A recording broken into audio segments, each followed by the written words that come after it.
Breaking news समोर येते, मोठी बातमी आपण पाहतोय। मुंबईमध्ये उबाठाच्या उर्मिला पांचाळ यांचा विजय झालेला आहे। पण जर या सगळ्या याच्यात महायुती सत्तेच्या दिशेने वाटचाल करते, बघूयात नेमकं काय घडते, कारण शेवटपर्यंत ही काटेकी टक्कर जी ती होत राहणार आहे। भाजपच्या आणखीन एक महत्त्वाची बातमी येते, मुंबईत उबाटाच्या उर्मिला पांचाळांचा विजय झालेला आहे। त्यांनी भाजपच्या कुठल्या उमेदवाराचा पराभव केला ते देखील आपण जाणून घेऊयात। संदीप पानसाडेंचा त्यांनी पराभव केलेला आहे। भाजपचे उमेदवार तिथे पराभूत झालेत आणि तिथे शिवसेना उबाठाच्या उर्मिला पांचाळ यांचा विजय झालाय। विजय झालेला आहे, त्याच्यामुळे पुन्हा एकदा सर पुन्हा ठाकरे ब्रँड त्यांनी तिथे सिद्ध केलाय। नाशिककडे जाऊयात पुन्हा एकदा। नाशिक, आमचं नाशिक असं जर आम्ही म्हणलं तर नाशिकमध्ये आपण पाहिलं तर भाजप 27, शिवसेना 11, राष्ट्रवादी 3, काँग्रेस 4, मनसे 2 आणि इतरांमध्ये शिवसेना उबाठा 2। त्यामुळे नाशिकमध्ये सत्तेचा आकडा जो आहे तो जर आपण लक्षात घेतला, एकूण म्हणजे बहुमताचा आकडा जो तो 62 आहे। त्याच्यामुळे आकड्यापर्यंत नेमकं कोण पोहोचते बघणं फार महत्त्वाचं ठरेल।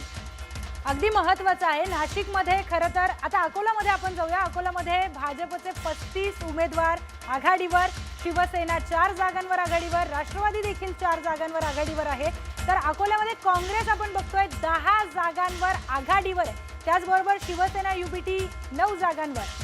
पण हाच अकोला महानगरपालिकेचा मतदार। मुंबईमध्ये माहीममध्ये काँग्रेसने खातं उघडले। भिवंडी नंतर आता आपण बघतोय माहीममध्ये काँग्रेसने सोबळाचा नारा दिला, वंचितला सोबत घेतलं। वंचित भलेही या सगळ्याच्यात कुठे खातं उघडताना दिसत नाहीये, पण काँग्रेसला मतदारांनी सोबत केलेली आहे। काँग्रेसच्या साजिदा शेख या विजयी झालेल्या आहेत आणि शिवसेना उबाटाच्या वर्षा नकाशे या पराभूत झाल्याचं कळतंय। म्हणजे काँग्रेस विरुद्ध शिवसेना उबाटा अशी लढत माहीममध्ये झाली आणि माहीममध्ये काँग्रेसने एक प्रकारे ठरवलेलंच होतं की सोबळाचा नारा देऊ, कार्यकर्त्यांची निवडणूक आहे, कार्यकर्त्यांना संधी देऊ, बघूयात कशा पद्धतीने आपल्याला लोक कौल देतात। पण काँग्रेस खातं उघडताना दिसते।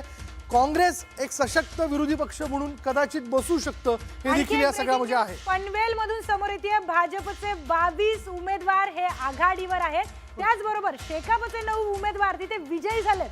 म्हणजे शेकापा विरुद्ध भाजपची कायमच पनवेलमध्ये ही लढत होते, शेकापा विरुद्ध भाजप। त्यामुळे ठाकूरांनी आपला गट राखलेला आहे असं पण म्हणूयात। 22 उमेदवार त्यांचे विजयी झालेले आहेत। अजूनही आपण जर पाहिलं तर आघाडी पिछाडी होताना दिसते, पण शेकापाच्या बाबतीत ते मागे नाही आहेत। त्यांनी आपले 9 उमेदवार जे आहेत ते निवडून आणलेले आहेत। शिवसेना एकूणच पनवेल महापालिकेमध्ये भाजपचे 22 उमेदवार विजयी झालेले आहेत। आणखीन एक महत्त्वाची ब्रेकिंग न्यूज आपण बघतोय, नवी मुंबईत भाजपाला घवघवीत यश मिळालंय। टांगापट्टी घोडे फरार हे झालेले आहेत। नवी मुंबईमध्ये खरं तर अटीतटीची लढत होती, कारण गणेश नाईक विरुद्ध एकनाथ शिंदे उघड त्यांनी असे काही विधान केलेले होते, ज्यामुळे ती मैत्रीपूर्ण लढत नाही, आमची थेट लढत आहे असं चित्र तिथे होतं। 70 जागांवर आघाडी आहे। 70 जागांवरती भाजपने आपली आघाडी जी आहे 70 जागांवर कायम ठेवलेली आहे। खरं तर लोक तिथे म्हणजे शो मध्ये बोलताना बरीचशी तिथे लोक म्हणायची की भाजप नाही पण नाईक जनता पार्टी जी आहे, नाईक जनता पार्टी ही काय तिथं करामत करेल, ती करामत खरं तर दिसून येत होती,